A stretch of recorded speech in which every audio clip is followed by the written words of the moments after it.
2 जून 2014 को ही भारत की संस्कृति में 29वें राज्य के रूप में तेलंगाना का आविर्भाव हुआ।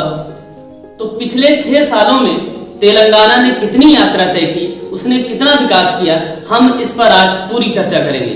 मैं योगेंद्र तिवारी आपके अपने प्लेटफॉर्म योगेंद्र टाइम्स पर आपका स्वागत करता हूं। दोस्तों, तेलंगाना महज एक राज्य नहीं बल्कि यह एक भावना है।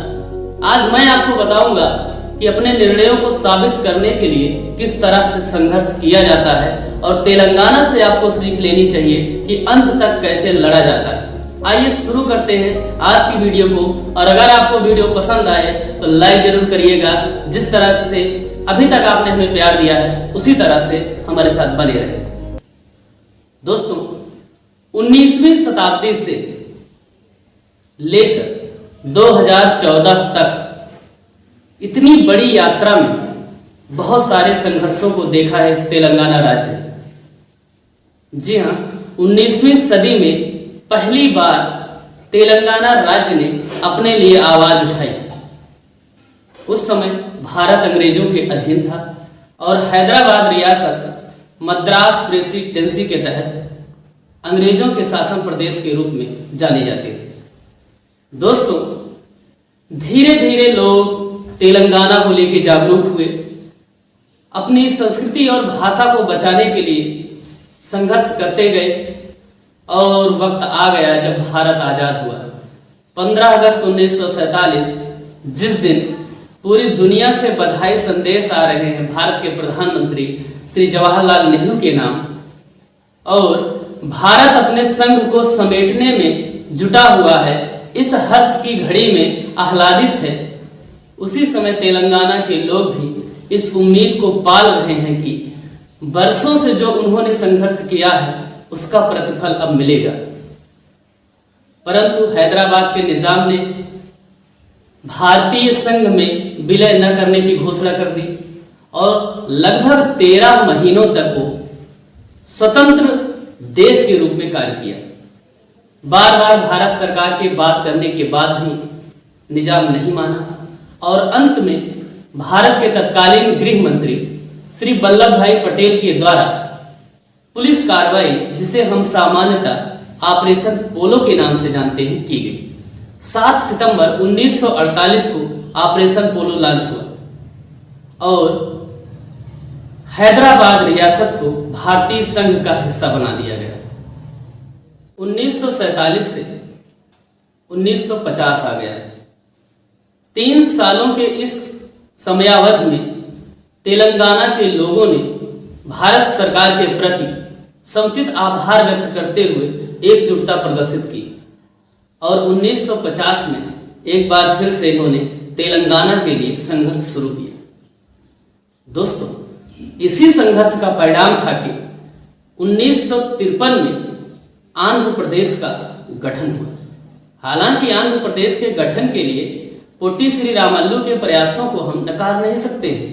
आमरण अनशन के कारण उनकी मृत्यु तक हो गई और आंध्र प्रदेश नामक भारत का एक नया राज्य भारतीय संविधान में अंकित हुआ।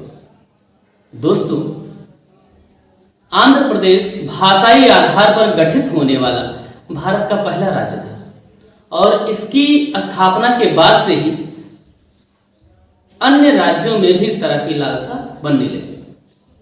हालांकि राज्य बनाने की उम्मीद तो पाली थी तेलंगाना वालों ने, बना दिया गया आंध्र प्रदेश। एक बार फिर से मुद्दा गरमाया। सरकार ने तेलंगाना आंदोलन से जुड़े हुए प्रमुख नेताओं को बुलाया और एक बैठक की। इस बैठक में यह निर्णय लिया गया कि एक ऐसा मेमोरेंडम साइन करते हैं जिसमें तेलंगाना से संबंधित जितने भी लोग हैं, इनके विकास, इनकी शिक्षा, इनसे संबंधित जितने भी पहलू हैं उन पर विशेष ध्यान दिया जाएगा।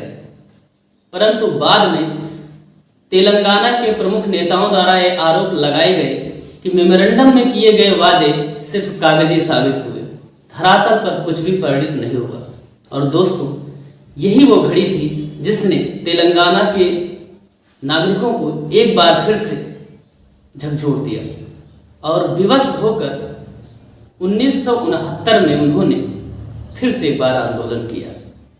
आप देख रहे हैं कि ये किस तरीके से रुक रुक कर सरकार के प्रति तथा अन्य जितने भी जवाबदेह हैं प्रशासनिक व्यक्ति, उनके एक एक कार्य का इंतजार करके तब ये आंदोलन कर रहे हैं। 1969 में आंदोलन किया, कुछ रिजल्ट नहीं मिला। इन्हें रिजल्ट उस समय उम्मीद बनी जब तेलंगाना क्षेत्र के करीमनगर से निकला एक व्यक्ति भारत के 10वें प्रधानमंत्री के पद की शपथ लेता है। जी हाँ दोस्तों, सही समझे आप, हम बात कर रहे हैं नरसिम्हा राव की। 1991 में जिस समय राजीव गांधी की मृत्यु हो जा रही है, हत्या की जा रही है उनकी, उस समय कांग्रेस में एक नए चेहरे के रूप में नरसिम्हा राव जी आते हैं और उन्होंने भारत के प्रधानमंत्री पद की शपथ ली। शपथ लेते ही तेलंगाना राज्य से जुड़ी हुई मांगे फिर से उभर कर सामने आने लगी। भारत सरकार के निर्णयों को लेकर बड़े आशान्वित थे तेलंगाना वाले कि अब तो अपना बैठा है, कुछ न कुछ विशेष करेगा। पर ये 1990 के बाद धीरे धीरे करके वक्त बीतता गया और तेलंगाना के लोग भी अपने आंदोलन को कहीं न कहीं ढीला छोड़ते गए। धीरे धीरे करके समय के व्यतीत होने के क्रम में आंध्र प्रदेश का एक नेता आंदोलन की बागडोर संभालता है। उसका नाम के चंद्रशेखर राव। 2000 में इन्होंने सन 2000 में तेलंगाना राष्ट्र समिति पार्टी के बारे में इन्होंने सोचा कि हम तेलंगाना की मांग के लिए एक नई पार्टी बनाकर संघर्ष करते हैं। और 2001 में जस्ट एक साल का इन्होंने समय लिया, इस पार्टी का इन्होंने नामकरण करके नींव भी डाल दी। तो दोस्तों, पहली बार ये समय ऐसा आ रहा है जब तेलंगाना के लोगों को अपना लक्ष्य क्लियर दिखने लगा। आप देख रहे हैं कि 19वीं शताब्दी लगभग 1850 के बाद ये आंदोलन शुरू हो रहा है और सन आ गया सन 2000। इतने लंबे काल में इन्होंने संघर्ष किया। 2001 में तेलंगाना राष्ट्र समिति बनाई गई के चंद्रशेखर राव के द्वारा और इन्होंने तेलंगाना के लिए संघर्ष करना शुरू किया। इनको संघर्ष करते देखते ही सारे तेलंगाना वासी एकजुट हो गए और उन्होंने मिलकर एक बार फिर से प्रयास किया। समय बीतता गया, भारत सरकार के बस की बात नहीं थी कि अब तेलंगाना की भावनाओं को नजरअंदाज किया जाए, कि अब तो तेलंगाना को बनाना ही पड़ेगा। और फिर 2 जून 2014 को तेलंगाना भारत के भौगोलिक क्षेत्र में 29वें राज्य के रूप में आया। लोग केसीआर को अर्थात के चंद्रशेखर राव को भगवान की तरह पूजने लगे। वो एक व्यक्ति जिसने इतने दिनों के जद्दोजहद को एक परिणाम तक पहुंचा दिया। और के चंद्रशेखर राव ईएल नरसिम्हन के द्वारा मुख्यमंत्री पद की शपथ लेते हैं और वो तेलंगाना के पहले मुख्यमंत्री बनते हैं और ईएल नरसिम्हा राव पहले राज्यपाल। तो इस संघर्ष में आज तेलंगाना के 6 साल पूरे हो रहे हैं। तो दोस्तों, हम इसके विभिन्न सांस्कृतिक, प्राकृतिक और आर्थिक मुद्दों पर विस्तृत चर्चा करते हैं। जहाँ तक बात सांस्कृतिक मुद्दों की है, यहाँ पर चेंचू जैसी जनजातियाँ अपने वैभव को बिखेर रही हैं। अगर हम प्राकृतिक सौंदर्य की बात करें तो कृष्णा और गोदावरी के बीच में स्थित यह क्षेत्र बेहद मनोरम है, जो कि प्रकृति की छटाओं के बीच और उत्तम किस्म का प्रतीत होता है। अब इन लोगों पर शासन कैसे किया जाए, ये भी एक महत्वपूर्ण मुद्दा रहा। शासन की जब बात आई तो यहाँ द्विसदनीय व्यवस्था को अपनाया गया, अर्थात विधानसभा और विधान परिषद दोनों की व्यवस्था की गई। विधानसभा के लिए 119 सीटें दी गई और विधान परिषद के लिए 40 सीटों की व्यवस्था की गई।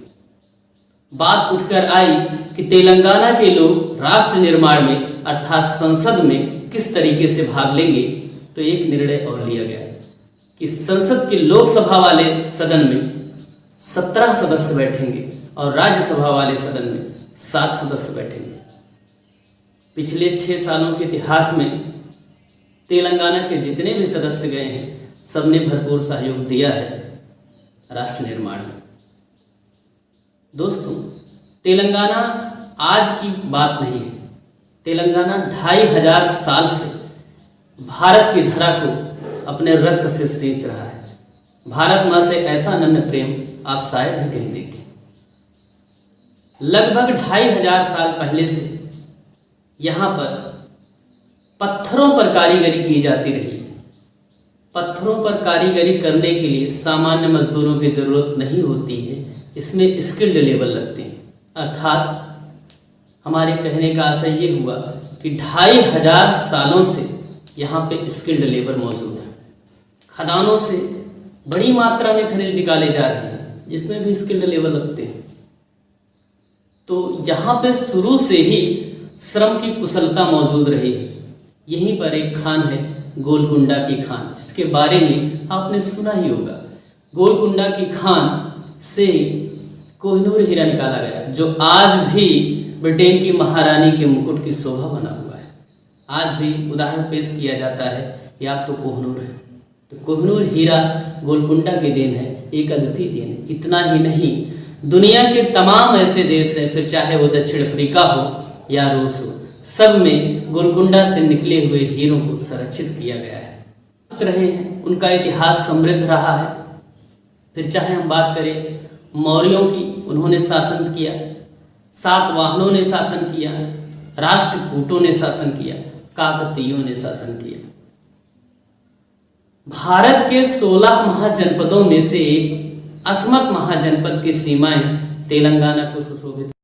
अगर इसकी सांस्कृतिक खूबसूरती की बात करें दोस्तों, तो नल्लामलाई पहाड़ी यहाँ स्थित है, जो आंध्र प्रदेश और तेलंगाना की सीमा से लगते हुए है। यकीन मानिए इसकी सुंदरता को बहुत ही बढ़ा देती है। और इसी की गोदियों से बहती हुई गोदावरी नदी इसके एक बड़े क्षेत्रफल को सिंचित करती है। साथ ही साथ हुसैन सागर, उस्मान सागर और हिमायत सागर यहाँ पे स्थित हैं, जो कि छोटी छोटी झीलें हैं, जिनमें जल की आपूर्ति मूसी नदी से होती है।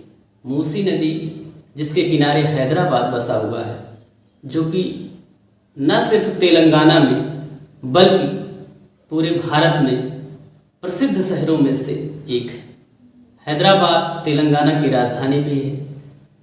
साथ ही साथ सांस्कृतिक पहलुओं के अलावा अगर हम आर्थिक पहलुओं की बात करें, तब भी तेलंगाना किसी भी लिहाज से भारत के किसी भी राज्य से पीछे नहीं है। जैसा कि हमने जाना कि 2500 सालों से यहाँ स्किल्ड लेबर रही। नजीबाबाद का क्षेत्र बेहद समृद्धशाली है, औद्योगिक क्षेत्र है। साथ ही साथ अगर हम बात करें तो सिंगरेनी, जो कि कोयले की तेलंगाना की सबसे बड़ी तथा भारत की दूसरी सबसे बड़ी खान है, यहीं के क्षेत्र में पाई जाती है, यही स्थित है, जो कि कोयला की आपूर्ति को सुनिश्चित करती है। दोस्तों, अगर हम बात करें तेलंगाना की कृषि क्षेत्र की, तो चावल, मक्का, ज्वार जैसी फसलों को यहाँ पे बड़े पैमाने पर उगाया जाता है। हालांकि फलों में आम की खेती भी की जाती है। तो किसी भी लिहाज से आर्थिक दृष्टि से तेलंगाना किसी अन्य राज्य से कम नहीं है। आपको बताते चलें कि यहाँ की प्रति व्यक्ति आय भारत की प्रति व्यक्ति आय से दोगुनी है। भारत की प्रति व्यक्ति आय से दोगुनी है। इसका मतलब ये हुआ कि तेलंगाना आर्थिक रूप से समृद्ध है। इसने जिस तरीके से 6 सालों में अपने आप को बनाया है, वो बहुत बड़ी बात है। साथ ही साथ यही नहीं कि सिर्फ सांस्कृतिक और आर्थिक की ही चर्चा हो सकती है। अगर हम यहाँ पे पिछले 2500 सालों के विकास की बात करें, तो एक से बढ़कर एक इमारतें भी इस राज्य की शोभा में 4 चांद लगाती हैं। फिर चाहे वो 4 मीनार हो हैदराबाद की, या भद्राचल मंदिर हो, या होटल हो, या अन्य कोई सेंटर्स हो, सब यहाँ पर स्थित हैं, एक से बढ़कर एक। तो तेलंगाना किसी भी तरीके से किसी राज्य से पिछड़ा हुआ नहीं है। तेलंगाना कोई राज्य नहीं बल्कि यह एक भावना है। तेलुगु सिनेमा जो भारत में बॉलीवुड के बाद दूसरा सबसे बड़ा फिल्मों का केंद्र है, वो तेलुगु भाषा से संबंधित है, जिसे आप टॉलीवुड के नाम से जानते हैं। आपकी जानकारी के लिए बताते चले कि तमिल सिनेमा जो है उसे हम कॉलीवुड के नाम से जानते हैं। तो टॉलीवुड और कॉलीवुड में आपसी सौहार्द को बनाए रखने के लिए भी कई प्रयास किए जाते रहे हैं लगातार। और आप जानते हैं कि टॉलीवुड का जहाँ तक सवाल है, अर्थात तेलुगु सिनेमा का सवाल है, तो वो उत्तर भारत के बॉलीवुड में भी अपना स्थान रखता है। इतना ही नहीं, तेलुगु भाषा से संबंधित विभिन्न विद्वान विभिन्न राजाओं के काल में रहे हैं। आपने अष्टकवियों के बारे में सुना होगा, जो राजा कृष्णदेव राय के दरबार में हुआ करते थे, वो तेलुगु भाषा से ही संबंधित थे। तो तेलुगु आज ही नहीं अपितु प्राचीन काल से भारत के हृदय में सजोई हुई एक भाषा है। फिर आप देखेंगे दोस्तों, अगर हम इसके प्रोजेक्ट्स की बात करें, चूंकि जो दक्षिण भारत की सबसे बड़ी समस्या है वो है जल की। कृष्णा, गोदावरी, मूसी जैसी नदियाँ यहाँ पर हैं जो अपने नागरिकों की प्यास को बुझाती हैं। यहाँ की सुंदरता में कुंतला जलप्रपात एक अहम भूमिका निभाता है, जो कि यहाँ का सबसे बड़ा जलप्रपात है। तेलंगाना अपने 33 जिलों के विकास में भरपूर काम कर रहा है। इन 33 जिलों में से सबसे बड़े जिले के रूप में महबूबनगर को जाना जाता है, वहीं सबसे छोटा जिला हैदराबाद है। ये दोनों क्षेत्रफल के लिहाज से बातें कही गई हैं। दोस्तों, तेलंगाना में 2 बड़े महानगर हैं, एक वारंगल और दूसरा हैदराबाद। वारंगल का न सिर्फ वर्तमान बल्कि अतीत भी बहुत खूबसूरत रहा है। किसी समय विशेष में काकतीय वंश की राजधानी हुआ करती थी और काकतीय वंश के शासकों द्वारा ही इसकी स्थापना की गई। वही हैदराबाद पर्ल ऑफ सिटी के नाम से जाना जाता है और तेलंगाना की जान इसमें बसती है। ये तत्कालीन हैदराबाद रियासत का बचा हुआ हिस्सा है। कभी यहाँ पर निजाम निवास करते थे। तो आप सोच सकते हैं कैसे कैसे ऐतिहासिक शहरों से भरा है हमारा तेलंगाना। सरकार द्वारा मिशन भागीरथी लॉन्च किया गया है, जिसके तहत घर तक पानी पहुंचाया जाएगा। हर एक परिवार को घर तक पानी दिया जाएगा, क्योंकि जल में ही जीवन बस रहा है। अगर ये संक्रमित हो गया तो तेलंगाना वासी जिन भावनाओं के साथ तेलंगाना को स्थापित किए थे, कहीं कहीं वो अधूरी रह जाएंगे। दूसरी बात, इन्होंने हरिता हरम नामक एक प्रोग्राम चलाया है, जिसके तहत ये पर्यावरण के क्षेत्र में 33% हरित भूमि के लक्ष्य को प्राप्त करेंगे। दोस्तों, वर्तमान परिवेश में जिस तरह से महिलाओं के प्रति हिंसा की भावना बढ़ रही है, उसके लिए भी तेलंगाना तैयार है और इसने सी टीम्स नाम से एक योजना चलाई है। इस टीम में 7 सदस्य होते हैं और ये 7 सदस्य महिलाओं से संबंधित मुद्दों पर सरकार को उपाय सुझाते हैं। तेलंगाना सरकार वन्य जीवों के ख्याल के लिए भी प्रयासरत है। इसी के तहत पोचरम वन्यजीव अभ्यारण्य की स्थापना की गई। कवाल वन्यजीव अभ्यारण्य तेलंगाना में ही स्थित है और भारत के प्रोजेक्ट टाइगर में शामिल श्रीशैलम टाइगर रिजर्व भी तेलंगाना में ही स्थित है।